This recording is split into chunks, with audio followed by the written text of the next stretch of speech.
Hello students, कैसे हैं आप? Welcome to the channel Yasir Ali classes. और स्टूडेंट, जैसे कि आपको पता है हमारा 21 डेज़ का प्लैज कोर्स चल रहा है। ओके, सो उसमें आज हम पार्ट नंबर 1 लेकर आए हैं डे 4 में स्टूडेंट्स, जिसमें हम मैक्रो इकोनॉमिक्स का एक बहुत ही इंटरेस्टिंग चैप्टर पढ़ने वाले जिसका नाम है मनी एंड बैंकिंग।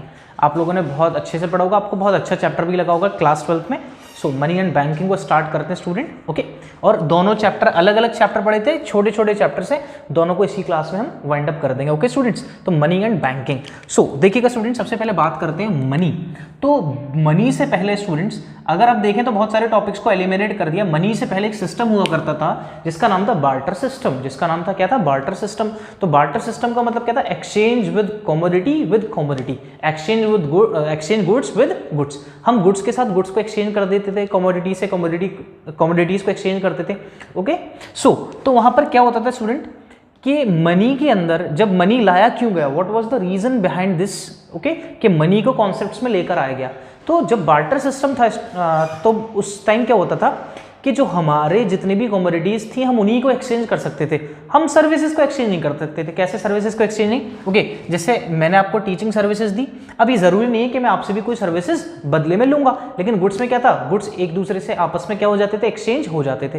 तो कुछ कमियां थी बार्टर सिस्टम में, जिसकी वजह से बार्टर सिस्टम को क्या किया गया? रिमूव किया गया। एक ऐसा कॉन्सेप्ट लेकर आया गया स्टूडेंट जो वर्ल्ड वाइड क्या हो, ग्लोबली क्या हो, एक्सेप्टेबल हो, जिसको हर कोई इजीली क्या कर ले? एक्सेप्ट कर ले। इसलिए बार्टर सिस्टम को क्या किया गया था? रिमूव किया गया था। तो व्हाट वाज द रीजन?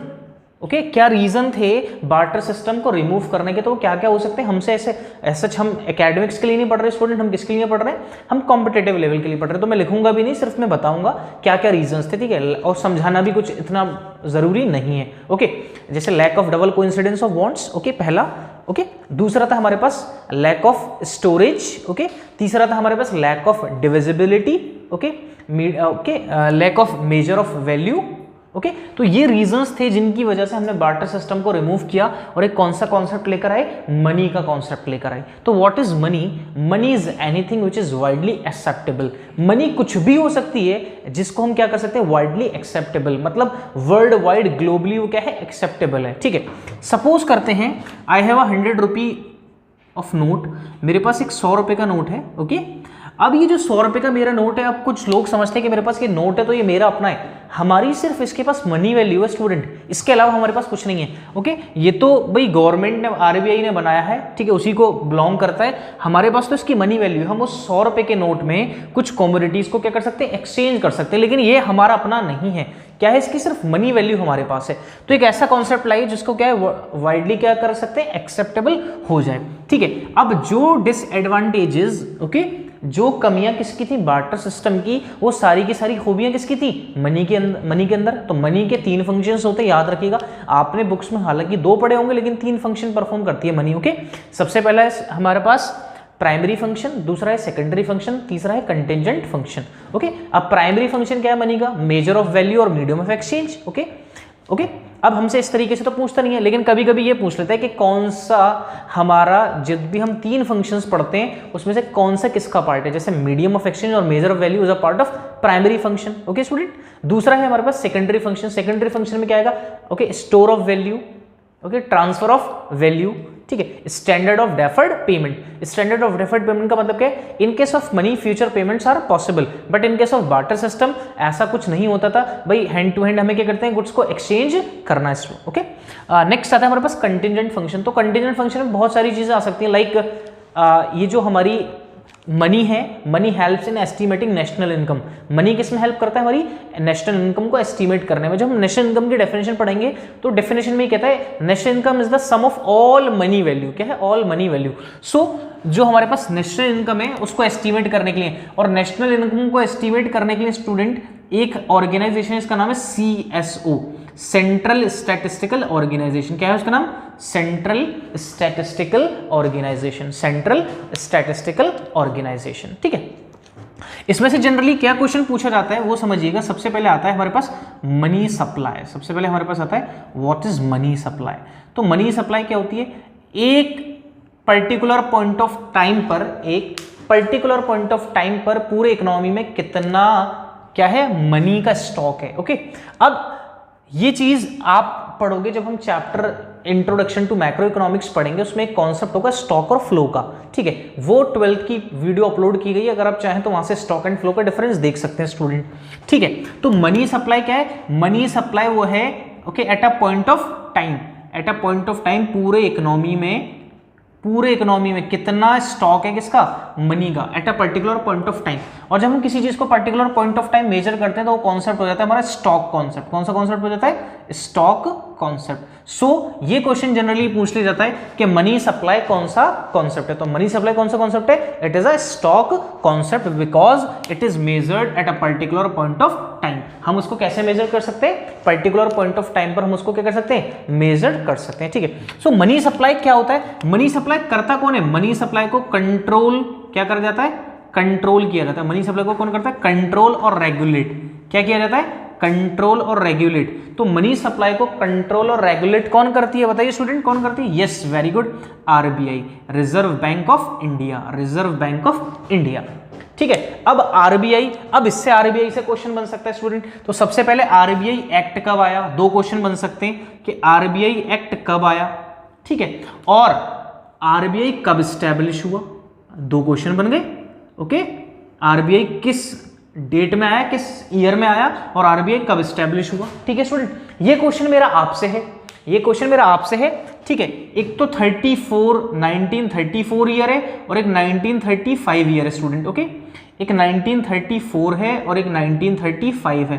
तो मुझे ये पता चलेगा कि हमारे कितने स्टूडेंट्स ने ये वीडियो देखी है, ठीक है, कि एक्ट किस ईयर में आया था, दोनों ये ओके, एक्ट 1935 या 1934 किसी में से आएगा। मैंने दोनों ईयर बता दिए, एक इधर आ सकता है, एक इधर आ सकता है, ठीक है। सो आपको ये बताना है कि आरबीआई का एक्ट कब आया था, ओके, और आरबीआई स्टैब्लिश कब हुआ था, ओके स्टूडेंट। तो आपको विद डेट डे बताना है कि डे क्या है, मैंने आपको ईयर बता दिया, ठीक है, ओके। सो मुझे कमेंट बॉक्स में इसका आंसर चाहिए कि आरबीआई एक्ट कब आया और आरबीआई कब स्टैब्लिश हुआ है। मुझे कमेंट सेक्शन में पता चल जाएगा कितने स्टूडेंट ने ये वीडियो पूरी ईमानदारी के साथ देखा है, ठीक है। ये क्वेश्चन है आपका, ओके।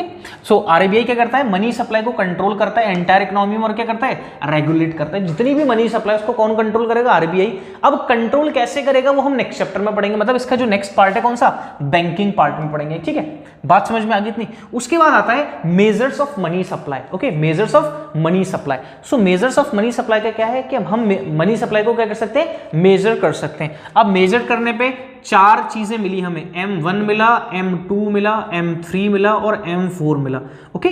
सो इन पे ये नहीं पूछा जाता कि M1, M2, M3, M4 क्या है। सो मैं आपको एग्जांपल से फिर भी बता देता हूं। जैसे सपोज करिए आप कोई मूवीज देख रहे हैं या वैसे ही कोई लाइव एग्जांपल ले लेते हैं, ठीक है। एक एक्स है, ये रात में शादी में से घूम कर आ रहे हैं, ठीक है। अब हुआ क्या, अब यहाँ पर 5-6 लड़कों का एक ग्रुप है, ओके। ये रात में शादी में से टहलते हुए आ रहे हैं, कुछ सोचते हुए आ रहे हैं। अब 4-5 लड़कों का जो गैंग है उसने इनको घेर लिया, क्योंकि ये लूटने वाला गैंग है, ठीक है, ओके, ये लूटने वाला गैंग है। अब ये अकेले बेचारे सीधा साधा बालक, ठीक है। अब हुआ क्या, अब ये बॉस है, ये कौन है, ये बॉस है। बॉस ने अपने एक चेले को बोला, भाई जाओ इसको धमकाओ, इसको डराओ, और उसके बाद जो कुछ है उससे लेकर आओ। ये अकेला बंदा आया, इससे डरा नहीं, इन्होंने कहा ठीक है भाई। अब ये दो लोग, इसने एक और भेज दिया, तो इसको लगने लगा एक्स को, भाई ये लोग तो ज्यादा हैं, दूसरा और आ गया, तीसरा आ गया। सो इसने इनके डर से इसने उनको 2000 रुपये दे दिए। इसके पर्स में कितने रुपए थे, 2000 रुपये। इसके वॉलेट में 2000 रुपीज क्या थे, कैश में पड़े हुए थे। इसके अलावा कुछ और था ही नहीं इसके पास, ओके। सो लिक्विड फॉर्म में इसके पास कितना पैसा था, इसके पास 2000 रुपीज। वो एक्स ने किसको दे दिया, इन भाई साहब को दे दिया, ओके। सो इसी को हम बोलेंगे M1, क्या बोलेंगे, M1। अब M1 क्या है, currency with the public. Currency किसके पास है, पब्लिक के पास है, या फिर उन्होंने कहां जमा करा रखी है, बैंक में जमा करा रखी। जो भी करेंसी है कहां है, या तो पब्लिक के पास है या फिर किसके पास जमा करा रखी है, उन्होंने बैंक के पास, ठीक। उसके बाद दूसरी चीज, अब इनका बॉस आया, बोले इसके पास कुछ और होगा, इसको डराया धमकाया, एक थप्पड़ मारा इसके एक्स के, एक थप्पड़ मारा, इसने कुछ और भी निकाल कर दे दिया, कुछ के बाद चेक्स वगैरह थे कुछ, वो भी निकाल कर दे दिया। अब जब चेक्स निकाल कर दे दिया तो M1 तो मिला ही मिला उनको, और उसके साथ क्या मिल गया, ओके, बैंक के डिपॉजिट्स मिल गए। क्या मिल गए, बैंक के डिपॉजिट्स मिल गए। तो किस में आ जाएगा स्टूडेंट, M2 के अंदर आ जाएगा। M3 एंड M4 मैंने सिर्फ आपको समझाना है होते क्या है, बेसिकली आपको इनके बारे में क्या रखना है। M1 is the highly liquid, M1 को क्या बोलते हैं हम, हाईली लिक्विड। M1 क्या होता है, highly liquid. And M1 and M2 are narrow concept. M1 और M2 क्या है, ये नैरो कॉन्सेप्ट है। ओके, क्या होता है, हाईली लिक्विड है। ओके, और कौन सा कॉन्सेप्ट है, narrow concept. Okay, M3 wider concept है। M3 क्या है, वाइडर कॉन्सेप्ट। वैसे तो M3 और M4 ही वाइडर कॉन्सेप्ट है, लेकिन हम जनरली M3 को क्या बोलते हैं, वाइडर कॉन्सेप्ट। एंड M4 क्या है, M4 is the least liquid. M4 क्या होता है, लीस्ट लिक्विड। M4 क्या होता है, लीस्ट लिक्विड। ओके, सो ये था measures of money supply M1, M2, M3 and M4। अब बात आती है टाइप्स ऑफ मनी की। अब बात किसकी कर रहे हैं हम, टाइप्स ऑफ मनी। तो मनी की हमने 4 पार्ट्स में बांटा है। सबसे पहले हमने देखा फिएट मनी होता है, एक फिड्यूशियरी मनी होता है, एक फुल बॉडीड मनी होता है, ठीक है, और एक होता है क्रेडिट मनी। ओके, ये अलग अलग है, ठीक है। फिएट मनी, फिएट मनी का मतलब क्या है, फिएट मनी का मतलब होता है करेंसी नोट और coins.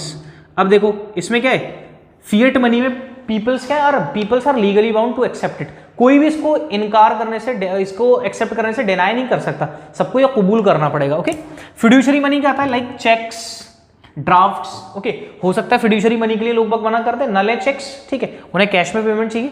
Full bodied, okay, full bodied money में क्या होता है, during the time of civilisations. Okay, बात करते हैं जब, ओके, ब्रिटिशर्स के टाइम की बात करते हैं, तो जब सिल्वर्स के कॉइन्स हुआ करते थे या और भी मेटल्स के कॉइन हुआ करते थे, तो उनकी मेटेलिक वैल्यू और उनकी commodity value, okay, intrinsic value और उनकी कमोडिटी वैल्यू क्या होती थी, दोनों इक्वल होती थी।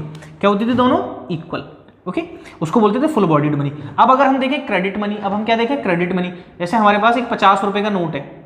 ओके, तो अगर 50 रुपए का नोट है, अगर मैं इसको पेपर में बेचूंगा, अगर मैं इसकी मेटेलिक फॉर्म में बेचूंगा, ठीक है, कमोडिटी फॉर्म में बेचूंगा, तो पेपर क्या है, वो 50 रुपए का जो नोट है उसे कोई नहीं खरीदेगा अगर मैं उसे पेपर के फॉर्म में बेचूंगा। सो इसका मतलब क्या है, इसका मतलब क्या हो गया स्टूडेंट, कि मनी वैल्यू क्या है, ज्यादा है किससे, कमोडिटी वैल्यू से, तो मनी को हम क्या बोलते हैं, क्रेडिट मनी बोलते हैं।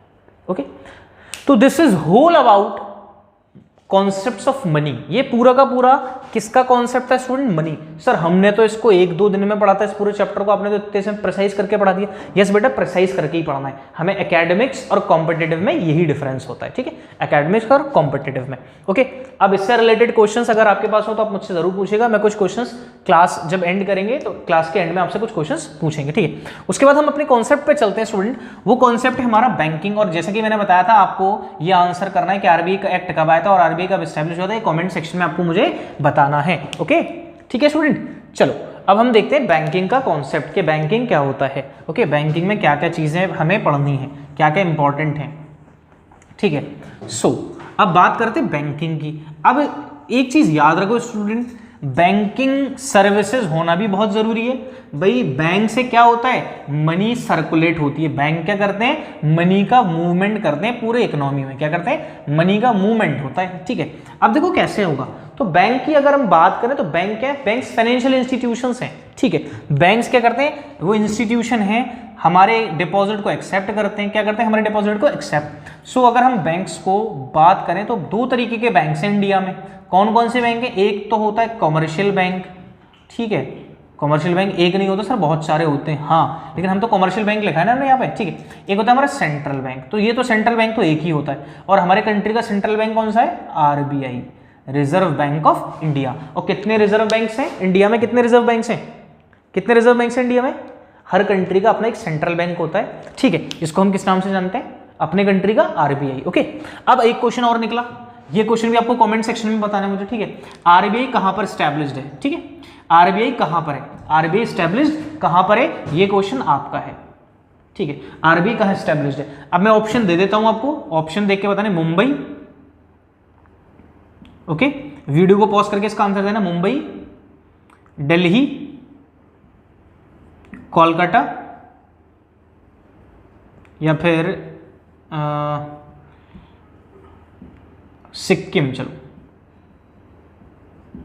ठीक है, मुंबई, दिल्ली, कोलकाता और सिक्किम। या सिक्किम की जगह एक काम करो, वो अच्छा ऑप्शन रहेगा, उसमें नासिक, ठीक है। ये 4 ऑप्शन है, मुंबई, दिल्ली, कोलकाता एंड नासिक, ठीक है। इसका जवाब मुझे जल्दी से देना वीडियो पॉज करके, ठीक है। ओके, चलो। सो 2 टाइप के बैंक्स होते हैं, कमर्शियल बैंक्स और दूसरा सेंट्रल बैंक्स। तो कमर्शियल बैंक्स क्या है, कॉमर्स कॉमर्स से बना कॉमर्शियल। कॉमर्शियल का मतलब ही क्या होता है, ये किसके लिए काम करेगा, प्रॉफिट के लिए। किसके लिए काम करेंगे, प्रॉफिट के लिए। बिजनेस चलाएंगे अपना, ठीक है। और बिजनेस क्यों किया जाता है, to earn the profit. Okay, तो commercial banks are those banks which accepts deposit. Commercial bank क्या करते हैं, हमारे डिपॉजिट को क्या करेंगे, एक्सेप्ट्स डिपॉजिट्स, हमारे डिपॉजिट्स को क्या करेंगे, एक्सेप्ट करेंगे। And granting loans, okay. और जो नीडी पीपल्स हैं उनको क्या करेंगे, लोन ग्रांट करेंगे। भाई अगर मेरे पास एक्सेस में पैसा पड़ा हुआ है, मैं थोड़ी सी सेफगार्ड सिक्योरिटी चाहता हूँ, भाई घर से कुछ पैसा हो जाएगा, मैंने बैंक में जमा करा दिया इस पैसे को, तो बैंक क्या करेगा, मुझे क्या देगा, इंटरेस्ट देगा, इंटरेस्ट ऑन सेविंग। क्या करेगा, इंटरेस्ट ऑन सेविंग बैंक मुझे पे करेगा, ठीक, इंटरेस्ट ऑन सेविंग। अब कोई नीडी पीपल बैंक में आया तो बैंक ने क्या कहा, भाई मैंने पैसे जमा कराया है, बैंक ने इसको पैसा लैंड कर दिया, तो बैंक इससे क्या कमाएगा, इंटरेस्ट ऑन लोन। सपोज करो बैंक मुझे 6% की इंटरेस्ट दे रहा है, क्या कर रहा है बैंक, मुझे 6% की इंटरेस्ट दे रहा है, और बैंक ने इसको लोन दिया है, उससे 10% की इंटरेस्ट ले रहा है। सो इसका मतलब कितना डिफरेंस हो गया, 4% का डिफरेंस है। तो यही बैंक की क्या होती है, इनकम्स, यही बैंक की क्या होती है, इनकम्स होती है। इस तरीके से बैंक क्या करती है, पैसा कमाती है। ओके, कमर्शियल बैंक, ठीक है।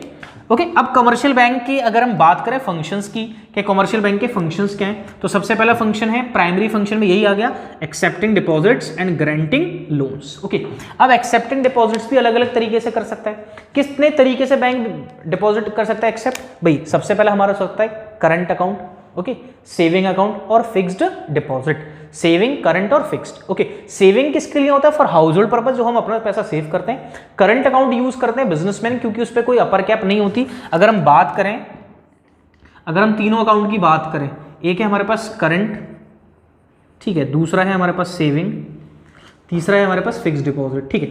अगर हम इस पर बात करें इंटरेस्ट की, तो no interest, less interest, saving पर इंटरेस्ट होती है लेकिन लेस, फिक्स्ड डिपॉजिट पे क्या होती है, हाई इंटरेस्ट, ओके, सबसे ज्यादा हाई इंटरेस्ट। ओके, अब देखिए और क्या होता है भाई, करंट अकाउंट में नो लिमिट, मतलब एक दिन में कितना भी कर सकते हो, यहां पे एक लिमिट होती है। ओके, यहां पे कुछ एज सच नहीं होता, लेकिन हाँ अगर हम बात करें जो हमारे पास फिक्स्ड डिपॉजिट है उसके लिए टाइम पीरियड होता है। क्या होता है, एक टाइम पीरियड कितना, लॉक इन पीरियड होगा 3 साल, 5 साल, 7 साल। तो यहां पर पैसा क्या हो जाता है, बहुत टाइम के लिए क्या हो जाएगा, ब्लॉक हो जाएगा, ठीक है। लेकिन सेविंग अकाउंट से आप ट्रांजैक्शंस कर सकते हो, लेकिन लिमिटेशंस है। ओके, करंट अकाउंट में आप n नंबर ऑफ ट्रांजैक्शंस कर सकते हो, कितनी भी मर्जी चाहे उतनी ट्रांजैक्शन आप कर सकते हो, ठीक। ओके, नेक्स्ट है ग्रांटिंग लोन्स। अब क्या है, ये बैंक क्या करेंगे, हमें लोन ग्रांट करेंगे, हमें लोन प्रोवाइड करेंगे, ठीक है। अब लोन प्रोवाइड करेंगे तो हमसे क्या चार्ज करेंगे, ये इंटरेस्ट चार्ज करेंगे। और इंटरेस्ट क्या होता है इनका, इंटरेस्ट का रेट क्या होता है, ज्यादा होता है as comparison to, okay, interest on savings. तो यही बैंक की क्या हो जाएगी, इनकम हो जाएगी, ठीक है। तो अभी तक हमने देखा इसके functions, accepting deposits and granting loans, ठीक।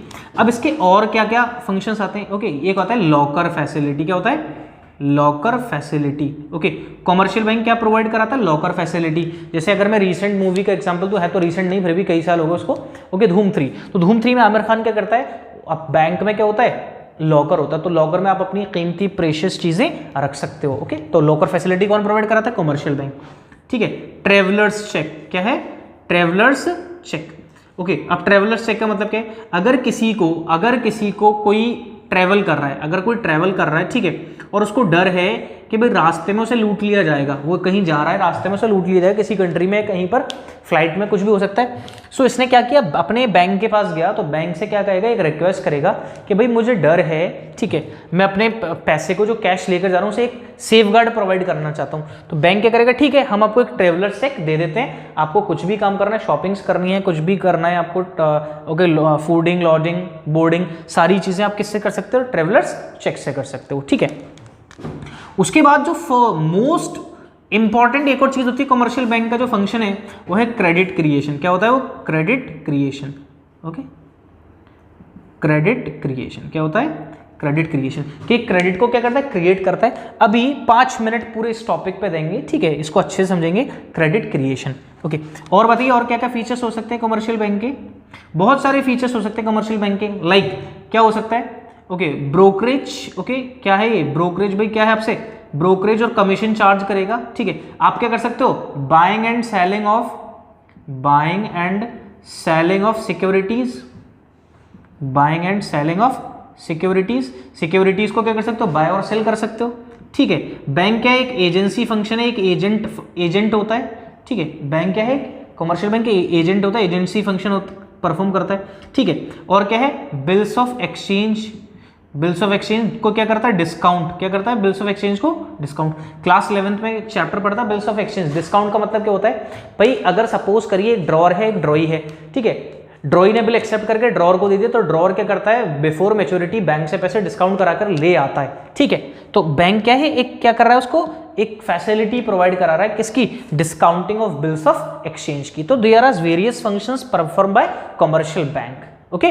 तो सबसे इंपॉर्टेंट जो हम देखेंगे अभी स्टूडेंट, वो है हमारे पास credit creation, how commercial bank creates credit. ये आपने 12th क्लास में भी अच्छे से समझा होगा। नाउ एक बार इसको और समझ लेते हैं, ठीक है। क्रेडिट क्रिएशन कैसे करती है कमर्शियल बैंक, ठीक है। चलिए, सो क्रेडिट क्रिएशन सबसे पहली चीज होती है, नाम से पता चल रहा है क्रेडिट, क्रेडिट का मतलब उधार। तो उधारी को बढ़ावा कौन देता है, कमर्शियल बैंक। क्यों देता है उधारी को बढ़ावा, जितना ज्यादा ये उधार देगा उतना ही ज्यादा इसको क्या मिलेगा, प्रॉफिट। क्योंकि जितना ज्यादा ये लोन ग्रांट करेगा पब्लिक को, उतना ही ज्यादा इसको क्या मिलेगा, इंटरेस्ट मिलेगा, ठीक है। चलो देखो क्रेडिट क्रिएशन, तो first we take 2 assumptions, okay. सबसे पहले हमें 2 अजम्पशन लेनी होंगी इसको अच्छे से समझने के लिए।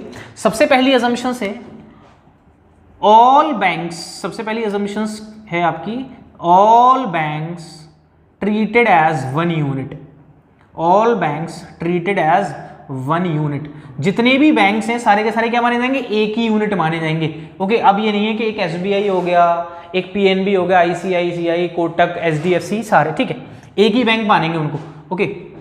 ऑल ट्रांजेक्शंस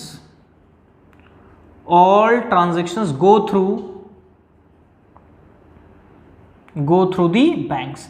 सारी की सारी ट्रांजेक्शंस कहां से होंगी, बैंक से होंगी। सारी की सारी ट्रांजेक्शंस क्या होंगी, बैंक से। अब सपोज करते हैं एक्स ने क्या करा, बैंक में पैसा सेव करा, और बैंक है हमारे पास एसबीआई, ठीक है। एक्स ने पैसा कहां जमा कराया, अपना अकाउंट ओपन कराया 1 लाख रुपए से, ओके। अब एक बैंक के पास एक और बंदा आया वाई को क्या चाहिए, लोन चाहिए, वाई को क्या चाहिए, लोन, वाई को क्या चाहिए, लोन। अब बैंक के पास किससे आया, एक्स से आया, एक्स ने तो बैंक को दे दिया, बैंक ने किसको दे दिया, वाई को लोन दे दिया। अब इसका मतलब क्या होगा, एक्स ने जो बैंक में पैसा जमा कराया तो बैंक में आया, चाहे वो पीएनबी में करा था किसी बैंक में, हमने तो बैंक को क्या होना, एक ही यूनिट में आ रहा है पैसा। दूसरा, अब जब वाई को जो लोन मिला है, वाई को लोन मिला 80,000 रुपीज का, तो वाई इस पैसे को घर में रख लेगा या कहीं ना कहीं खर्च करेगा, बिजनेस में लगाएगा, ओके, किसी भी चीज में लगा सकता है वो, कहीं ना कहीं स्पेंड तो करेगा, कंज्यूम भी करेगा, तो खर्च ही कर रहा है। तो फिर से ये कंज्यूम करना शुरू करेगा, इसको स्पेंड करेगा, तो फिर से पैसा कहां पर आ जाएगा, फिर से पैसा घूम के कहां पर आ जाएगा, बैंक के पास। तो हमने ये लिखा है all transactions go through the banks, सारी की सारी ट्रांजेक्शंस कहां से होंगी, बैंक से, और सारे बैंक को हमने क्या माना, एक ही बैंक। सो इसका मतलब क्या, एक रूट चलेगा और फिर से पैसा किसके पास वापस आ जाएगा, बैंक के पास वापस आ जाएगा, ठीक है। पहली 2 अजम्पशन ये हमें लेनी है, ओके। अब क्या करना है स्टूडेंट, अब देखिएगा, अब मैं एक एग्जांपल से समझा रहा हूं, ठीक है। हमारे पास है, सबसे पहले हमने एक कॉलम बनाया राउंड का, यहां पर हमारे पास कॉलम है प्राइमरी डिपॉजिट, यहां पर LRR, ये क्या है सर, अभी बताएंगे, ठीक है। LRR यहां पे आ गया लोन, ओके। अब देखिए LRR का रेट हम ले लेते हैं 20%। LRR का मतलब है लीगल रिजर्व रेशो। क्या होता है, लीगल रिजर्व रेशो। तो लीगल रिजर्व रेशो का मतलब ये है कि लीगली आरबीआई ने कुछ अपर कैप्स लगा रखी होती है कमर्शियल बैंक पे, कि आपको अपने जितना भी आपको लोन का कुछ सर्टेन परसेंटेज, ओके, कुछ तो अपने पास रखना पड़ेगा, कुछ हमारे पास रखना पड़ेगा, ठीक है। अब राउंड 1 की अगर हम बात करें तो राउंड 1 है हमारे पास। राउंड 1 में हमने ये देखा कि एक कस्टमर है, इसको हम 1 लाख को 1,000 रुपए ले लेते हैं, ठीक है, और इसको 800 रुपए ले लेते हैं, ठीक। अब समझना जरा, तो एक पहले राउंड में 1,000 रुपए प्राइमरी डिपॉजिट कराए थे, ओके। और लीगल रिजर्व रेशो, तो सेंट्रल बैंक ने, आरबीआई ने क्या अपर कैप लगा रखी है कि आपको लीगली कितने का रिजर्व मेंटेन करना है, 20% का रिजर्व मेंटेन करना है, ठीक है। तो 1000 का 20% कितना रिजर्व मेंटेन कर दिया, 200 रुपए। सो इसका मतलब क्या पता चला हमें कि कि अगर 1000 रुपए प्राइमरी डिपॉजिट कमर्शियल बैंक के पास आए हैं तो एक अपर कैप लगी हुई है कि आप 20% को लोन की फॉर्म में नहीं दे सकते। क्यों नहीं दे सकते लोन की फॉर्म में? उसके पीछे एक रीजन है। उसके पीछे क्या रीजन है? एक्स ने तो जमा कराए 1000 रुपए, एक्स थोड़ी देर के बाद ही बैंक से पैसा निकालने आ गया, पासबुक लेके या एटीएम लेके, ठीक है, ओके। अब मुझे जरा एक बात बताओ, अब क्या होगा? अब बैंक के पास वैसे तो पैसा होता है, लेकिन अगर एट अ टाइम, ओके, अगर सारा एक ही टाइम पर सारे कस्टमर्स ने पैसा विड्रॉ कर लिया तो बैंक के पास कहाँ आएगा? क्योंकि बैंक तो ऑलरेडी उस पैसे को क्या कर चुका है? अदर पर्सन को लैंड कर चुका है। और ये भी नहीं होता कि सारे कस्टमर एक ही साथ पैसा मांगने आ जाएं, इसलिए फिर भी बैंक क्या रखता है? कुछ अपने पास, आरबीआई ने क्या रखा है? रिजर्व रखो, तो रिजर्व वो रखता है मेंटेन करके। तो 20% का एलआरआर है, लीगल रिजर्व रेशियो, मतलब 200। तो कितना पैसा लैंड कर सकते हैं हम आगे? 800 लैंड कर सकते हैं। तो जैसे मैंने बताया था कि लोन के फॉर्म में मिल गया वाई को, तो वाई भी इस पैसे को कहीं ना कहीं स्पेंड करेगा, कहीं ना कहीं इन्वेस्ट करेगा, ठीक है, कुछ भी करेगा, तो ये पैसा फिर से कहां पर आ जाएगा?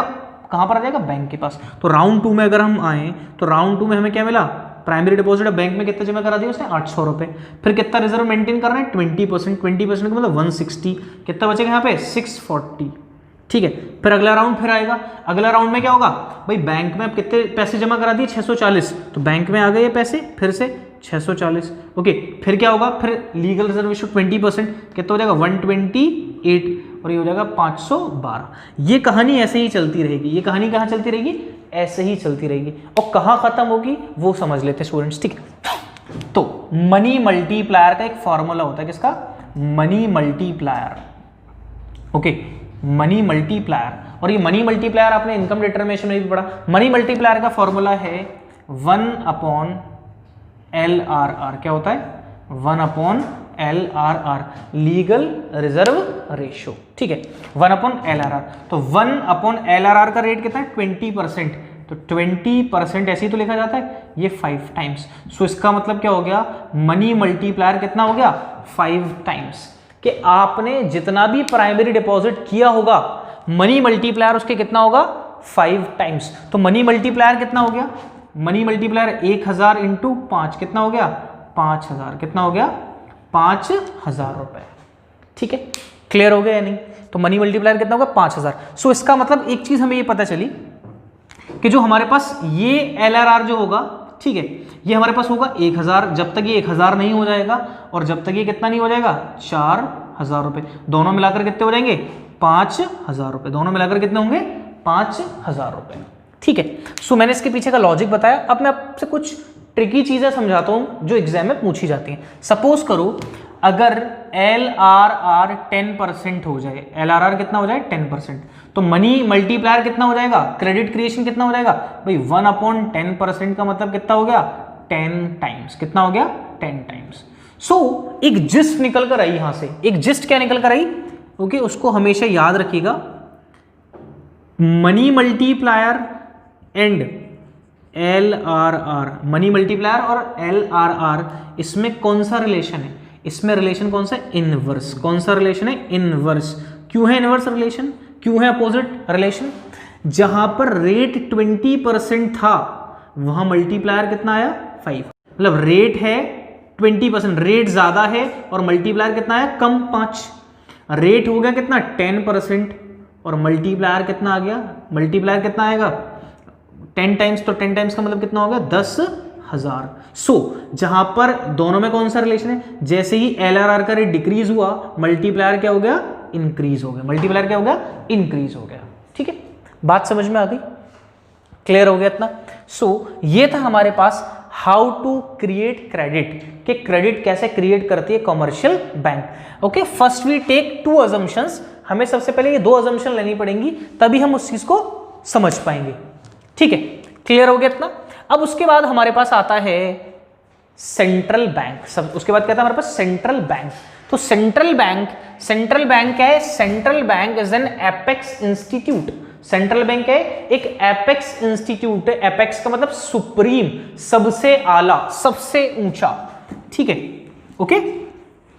सो तो अब बात करेंगे हम आरबीआई की, reserve bank of India, okay, जिसको हम सेंट्रल बैंक भी बोलते हैं। कुछ बच्चे ये कह रहे हैं मुझसे, सर यहाँ जोधपुर में भी तो एक सेंट्रल बैंक है, अलीगढ़ में। बेटा वो सेंट्रल बैंक जो नाम है ना, वो कॉमर्शियल बैंक है। अब आप में से बहुत से स्टूडेंट ये सोचते होंगे कि भाई एसबीआई तो गवर्नमेंट का बैंक है, बाकी सारे प्राइवेट बैंक है, बाकी सारे बैंक में पैसा जमा मत करो, बस एसबीआई में जमा करो। तो बेटा सारे के सारे बैंक क्या है, कॉमर्शियल बैंक है, सारे के सारे क्या है वो कॉमर्शियल बैंक, क्योंकि सब किस लिए काम करते हैं, एक्सेप्ट आरबीआई को छोड़ के सारे के सारे बैंक है कॉमर्शियल बैंक। अब हम बात करते हैं सेंट्रल बैंक की। तो बताया था central bank is an apex institute, ये क्या है, एन एपेक्स बॉडी है, एपेक्स इंस्टीट्यूट है, ठीक है। एक हर कंट्री का अपना एक सेंट्रल बैंक होता है, यहाँ का सेंट्रल बैंक है क्या, आरबीआई। क्वेश्चन याद है ना इस पे, क्या क्वेश्चन थे कि आरबीआई कब एस्टेब्लिश हुआ था और आरबीआई एक्ट कब आया था, ठीक है। और एक क्वेश्चन और पूछा था, याद कर लेना, ठीक है। चलो सेंट्रल बैंक, अब इसके भी कुछ ना कुछ फंक्शंस होते हैं कुछ। सबसे पहला क्या है, सबसे पहला क्या है, क्या करता है ये, ओके, क्या करता है, आपको पता है कि एक पूरे इकोनॉमी में जितनी भी करेंसी होती है उसको क्या करेगा, प्रिंट करता है, क्या करता है उसको प्रिंट, और उसकी सप्लाई जो है उसको कंट्रोल भी करता है, ठीक है, ओके। उसके बाद इसका अगर हम फंक्शन देखें, ओके, सबसे पहले क्या है, issue of currency, issue of currency, ठीक है। Bankers to the government, bankers to the government, क्या है ये, बैंकर्स टू दी गवर्नमेंट है। और lender to the last resort, lender to the last resort, ठीक है। जो इंपॉर्टेंट चीज है वो मैं समझाऊंगा आपको, लाइक कंट्रोल क्रेडिट, क्या है, कंट्रोल क्रेडिट। अभी पूरी बात इसके बारे में समझेंगे, कंट्रोल क्रेडिट, पहले बाकी सारी चीजें आप समझ लो। इश्यू करेंसी करता है, बैंकर्स टू दी बैंक है, okay, lender to the last resort है, okay, custodian of foreign exchange, क्या है, custodian of foreign exchange, foreign exchange को क्या करता है, कस्टडी में रखता है अपनी, ओके। तो इंपॉर्टेंट चीज क्या है, यहां से क्वेश्चंस पूछे जाएंगे स्टूडेंट, ये तो नहीं पूछ रहा आपसे कि नाम लिख दो कि भाई कौन कौन से फंक्शंस हैं इसके, नहीं। Control credit, how central bank controls credit, अभी हमने देखा था how commercial bank creates credit, अब हम सीखेंगे how central bank controls credit, क्या, how central bank controls credit. अब देखो कंट्रोल क्रेडिट, कंट्रोल क्रेडिट का मतलब क्या है, मनी सप्लाई को क्या करता है, कंट्रोल करता है। सर ऐसा टॉपिक आपने हमें पढ़ाया है, हाँ बच्चों कहाँ पढ़ा है, इनकम डिटर्मिनेशन के अंदर, बिल्कुल सेम चीज है, बिल्कुल सेम चीज, ओके। अब देखो मनी सप्लाई को क्या करेगा, कंट्रोल करेगा। जरा समझना, मनी होती किसके पास है, बताओ, मनी किसके पास होती है, पब्लिक के पास, money held by public, okay. अब पब्लिक के पास या तो पैसा बहुत ज्यादा होगा, ठीक है, बहुत होगा, या फिर क्या होगा, कम। जब बहुत होगा तो क्या करेंगे, डिमांड भी क्या करेंगे, ज्यादा। जब कम होगा तो डिमांड क्या करेंगे, वो कम करेंगे, ठीक है।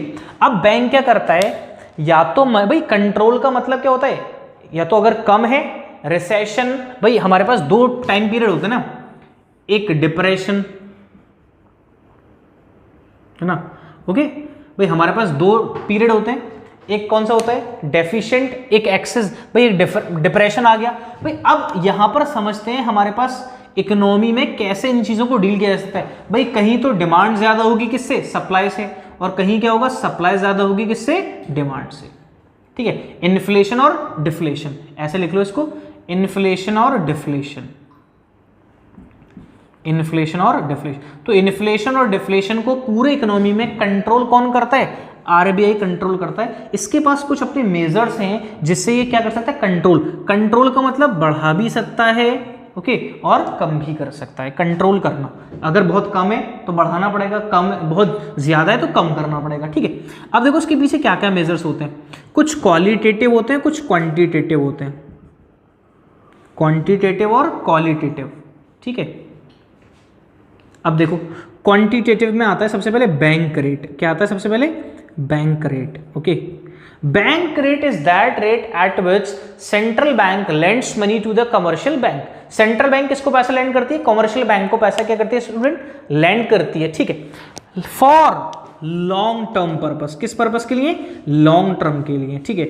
जब लॉन्ग टर्म के लिए सेंट्रल बैंक कमर्शियल बैंक को पैसा देते हैं उसको बोलते हैं बैंक रेट, और उसको दूसरे नाम से जानते हैं हम डिस्काउंट रेट भी बोलते हैं। क्या बोलते हैं इसको, डिस्काउंट रेट भी बोलते हैं, ठीक है। अब जरा समझना, अब बैंक रेट, अब क्या होगा, अब मार्केट में पब्लिक के पास बहुत पैसा है, पब्लिक के पास क्या, बहुत पैसा, तो इसका मतलब क्या होगा, पब्लिक के पास बहुत पैसा है तो बहुत ज्यादा डिमांड करेंगे वो लोग, है ना। इसको भी तो कंट्रोल करना है इकोनॉमी में, क्योंकि सारी चीजों को बिल्कुल स्टेबल करके रखना है, ठीक है, स्टेबल करके। अब देखिएगा अब क्या होगा, बैंक क्या करेगा, सेंट्रल बैंक इस बैंक रेट को क्या कर देगा, इंक्रीज कर देगा। क्या कर देगा, इंक्रीज। अब इंक्रीज करने का मतलब क्या है, इंक्रीज करेगा तो कमर्शियल बैंक लोन क्या लेगी, कम लेगी लॉन्ग टर्म के लिए, और आगे भी पब्लिक को क्या करेगी, लोन कम देगी। तो अपने आप ही चीजें कंट्रोल हो गई।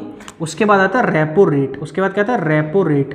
रेपो रेट भी सेम रेट है, लेकिन ये किस पर्पज के लिए होता है, शॉर्ट टर्म के लिए। किसके लिए होता है, शॉर्ट टर्म के लिए, ठीक है। उसके बाद आता है LRR, लीगल रिजर्व रेशो। अब देखो लीगल रिजर्व रेशो को क्या कर देगा, इंक्रीज कर देगा। अब इसके अंदर दो पार्ट होते हैं, एक तो CRR और एक SLR, कैश रिजर्व रेशो और स्टैच्यूरी लिक्विडिटी रेशो। ओके, एक रिजर्व तो वो है जो कमर्शियल बैंक अपने पास रखती है, जितना भी उसके पास डिपॉजिट्स है उसका अपने पास, और कुछ किसके पास जमा करा देती है, RBI के पास, रिजर्व बैंक ऑफ इंडिया के पास। सो इसको करने के लिए LRR को क्या करना पड़ेगा, इंक्रीज करना पड़ेगा। ओके, उसके बाद आता है हमारे पास क्वालिटेटिव। क्वालिटेटिव में सबसे पहले आता है मॉरल स्वेजन। क्या आता है, मॉरल स्वेजन। मॉरल स्वेजन का मतलब क्या है भाई, मॉरल स्वेजन का मतलब ये है कि RBI इनकरेज और डिस्करेज कर सकता है मनी लेंडिंग के लिए। किसको किसको इनकरेज डिस्करेज कर सकता है, कमर्शियल बैंक को कर सकता है, ठीक है। उसके बाद आता है मार्जिन रिक्वायरमेंट्स। क्या आता है, मार्जिन रिक्वायरमेंट। अब मार्जिन रिक्वायरमेंट का मतलब क्या है, अगर सेंट्रल बैंक ने कहा कमर्शियल बैंक से कि आप मार्जिन को क्या कर दो, बढ़ा दो अपना मार्जिन। भाई मार्जिन का मतलब क्या है, अगर आपको 1 लाख रुपए का लोन लेना है तो आपको 2 लाख रुपए की सिक्योरिटी चाहिए। सो इसका मतलब क्या है, 100 मतलब क्या है भाई, जस्ट डबल है। क्या है, डबल। Okay, just double. क्या आपको क्या है, 1 लाख रुपए का अगर लोन लेना है तो आपको कितने रुपए की सिक्योरिटी देनी पड़ेगी, 2 लाख रुपए की, ठीक है। अब क्या करा बैंक ने कि भाई अब हम आपसे 2 लाख रुपए की तो सिक्योरिटी ले रहे हैं, लेकिन आपको अब सिर्फ कितना लोन देंगे, 70,000 रुपए का। तो पहले मार्जिन कितना था, 1 लाख रुपए डिफरेंस जो था इनमें, और अब डिफरेंस कितना होगा, 1,30,000। सो इसका मतलब अब पब्लिक के पास आना चाहिए था 1 लाख रुपए, लेकिन आया कितना है, 70,000। तो खुद ब खुद डिमांड क्या कर देगी, वो कम कर देगी। क्या कर देगी, कम कर देगी, ठीक है। बात समझ में आ गई स्टूडेंट। सो ये थे, हमने देखा मनी एंड बैंकिंग का concept student. Okay, I hope आपको समझ में आया हो। अगर फिर भी आपको कोई डाउट है तो मैंने आपसे कहा है आपके पास कमेंट सेक्शन है, तो आप कमेंट सेक्शन में कमेंट कर सकते हैं। बाकी फर्दर हमारा क्या कर सकते हैं, ऐप डाउनलोड कर सकते हैं। अब रही बात क्वेश्चंस की, तो मैं आपको क्वेश्चंस पूछता हूँ, ठीक है स्टूडेंट। चल, आप लोग बताना, हो मुझे पूरा भरोसा है आप लोग बिल्कुल सही जवाब दोगे। सर कुछ चीज़ें आपने इसमें छोड़ी हैं, यस मैंने खुद छोड़ी है बेटा। जो इंपॉर्टेंट चीज़ है वो पूरा पार्ट कवर करा। मुझसे बच्चे मैसेज करके पूछे, सर ये चीज़ नहीं पढ़ाई। जैसे कुछ बच्चे कह रहे थे सर आपने एक बच्ची कह रही थी, मैसेज आया सर आपने ये चैप्टर्स नहीं पढ़े। तो बेटा स्टार्ट ही मैंने मैक्रो से करा है, ठीक है, स्टार्ट ही मैंने मैक्रो इकोनॉमिक्स से करा, माइक्रो तो कराएंगे। ओके, और कुछ स्टूडेंट ऐसे होंगे CBSE बोर्ड से जिन लोगों ने 12th क्लास में इंडियन इकोनॉमी पढ़ी है। सो उनको मैं एक बात बता दूं, इंडियन इकोनॉमी आपके बीकॉम एंट्रेंस में नहीं आएगी। क्या आएगी, आपकी माइक्रो एंड मैक्रो इकोनॉमिक्स आएगी, ठीक है। चलो, हाँ क्वेश्चन है स्टूडेंट मेरा आपसे। सबसे पहला, money supply is a dash concept. बताइए कौन सा कॉन्सेप्ट है मनी सप्लाई। सर आपने बताया तो था कि 12th का भी वीडियो बनाया अपने, आप उसमें भी देख लेना। भाई मनी सप्लाई का एक पर्टिकुलर पॉइंट ऑफ टाइम में जिसको क्या कर लेना है, मेजर क्या हो जाएगा, वो स्टॉक हो जाएगा, ठीक है। ओके, चलो नेक्स्ट है हमारे पास, supply of money refers to the quantity of. Supply of money refers to the quantity of. सबसे पहले ऑप्शन है एज ऑन 31 मार्च। दूसरा है during an specified period of time. Third है पॉइंट ऑफ टाइम। फोर्थ है during a fiscal year. Same question है क्या, eight a point of time. Who regulates money supply, who regulates money supply, government of India, RBI, commercial bank या planning commission. बताइए who regulates, बताया था कौन है, RBI, reserve bank of India क्या है, वो एपेक्स बैंक है, मतलब सुप्रीम बैंक है। क्या है, एक सुप्रीम बैंक, ठीक है।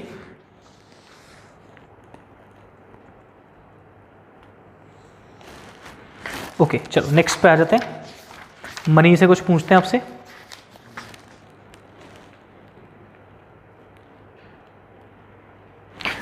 This bank operates in public interest without any profit motive. निम्न में से कौन सा ऐसा है जो पब्लिक इंटरेस्ट के लिए बनाया गया है, ठीक है, पब्लिक इंटरेस्ट के लिए होता है। सबसे पहला है हमारे पास RBI, state bank of India, Canara bank, Allahabad bank. Sir RBI, क्योंकि बाकी सारे कौन से बैंक हैं, बाकी सारे कौन से बैंक हैं, कॉमर्शियल बैंक, ठीक है। सर अपना हमसे बच्चों वाले क्वेश्चन पूछ रहे हो, आप हमें ऐसा समझते हो। अच्छा चलो एक क्वेश्चन बता दो, what is the value of money multiplier when initial deposits are 500 crore and LRR is 10%। 0.1, 0.2, 10 या 20। ओके, LRR का रेट है हमारे पास कितना 20%, LRR कितना है, सॉरी LRR है हमारे पास 10%, और हमारे पास कितना है इनिशियल डिपॉजिट 500। हमारे पास ऑप्शंस हैं, ऑप्शन है हमारे पास 0.1 एंड 0.2, 10 एंड 20, हमारे पास ये ऑप्शंस अवेलेबल है। ठीक है, अब यहां पर पूछा है क्वेश्चन ने कि हमारे पास इनिशियल डिपॉजिट है 500, अब करोड़ से मतलब नहीं है, ठीक है, वैल्यूज तो ये करोड़ में ही होती है। LRR का रेट कितना है 10% का LRR का रेट है। अब आपको बताना क्या है, आपको क्या बताना है, कितना हमारा मनी मल्टीप्लायर होगा। तो मनी मल्टीप्लायर का सिंपल से एक फॉर्मूला आपको बताया था, उस फॉर्मूले में पुट कर सकते हैं। अब देखो मैं आपको एक बता रहा हूं जो लॉन्ग मेथड से, ठीक है, लॉन्ग मेथड से समझना भाई। 1/LRR ये रेट होता है किसका, मनी मल्टीप्लायर का। तो 1/10% का मतलब 10 × 100, ठीक है, कितना हो जाएगा 10, क्या आ जाएगा आंसर 10। सो इसका मतलब अगर हम इनिशियल डिपॉजिट बैंक में 5000 डालेंगे तो हमारे पास मनी मल्टीप्लायर कितना हो जाएगा 5000 रुपए, क्योंकि वो कितने टाइम्स है उसके 10 टाइम्स है। ठीक है, बात समझ में आ गई। चलो एक आध क्वेश्चन और कराएं, ठीक है। ओके, ये क्वेश्चन जनरली मैंने ये चीज बताई नहीं स्टूडेंट, लेकिन आपको पता होगी। Which of the following agency is responsible for issuing ₹1 currency note in India. निम्न में से कौन सा ₹1 के नोट को इशू करता है। तो RBI है, मिनिस्ट्री ऑफ कॉमर्स है, मिनिस्ट्री ऑफ फाइनेंस है और नीति आयोग है। बताइए ₹1 के नोट को कौन इशू करता है। याद रखना student, government of India, okay, under ministry of finance. RBI नहीं करता। RBI ₹1 के नोट को छोड़कर और बाकी सारे कॉइन्स को छोड़कर, ओके, ₹2 से लेकर 2000 रुपए के नोट तक कौन करता है, RBI करता है। और कॉइन्स को और ₹1 के नोट को कौन करता है, ministry of finance, means government of India. ठीक है, I hope students you enjoy the lectures. अगर वीडियो आपको पसंद आई है तो स्टूडेंट्स एक लाइक तो बनता है, ठीक है, और मैं चाहता हूं कि इस वीडियो पे जल्द से जल्द बहुत सारे लाइक्स मिलेंगे मुझे। ठीक है students, thank you very much.